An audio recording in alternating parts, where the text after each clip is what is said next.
Mae gen I ffrind oedd yn arfer dweud fod Duw yn newid ei liwiau hanner ffordd trwy'r Beibl. Fod Duw ar y dde yn yr Hen Testament ac wedyn ar y chwith yn y Testament Newydd.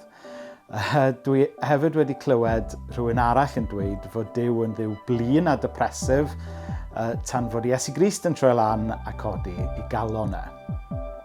Ydy Duw yn newid ei bersonoliaeth? Wel, mae hwnna yn gwestiwn da. Oherwydd mae natur a cymeriad Duw yn aml yn cael ei gamddeall a'i gambortreadu. Yn aml byddai'n clywed pobl yn sôn am y Duw dyn nhw methu credu ynddo fe, y Duw sy'n llym, yn oer a cas. Ac yn bod yn onest, dwi ddim yn gallu credu yn y Duw yna chwaith.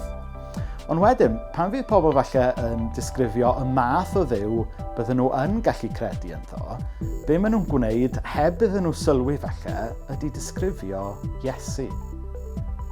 Mae'r Beibl yn dweud yn y dechreuad yr oedd y gair gyda Duw a Duw oedd y gair. Mwyn deall ac adnabod Duw, yr unig beth sy'n rhaid ni wneud ydy edrych ar Iesu. Nath Duw ddim newid ei bersonoliaeth hanner ffordd trwy'r Beibl, nath e ddim newid ei strategaeth wrth iddo fe ddanfon Iesu. Dyma sut mae Duw wastad wedi bod. Oes, mae yna ddirgelwch a mae angen ffydd. Ond Iesu yw y darlun gorau sydd gyda ni o sut un ydy Duw.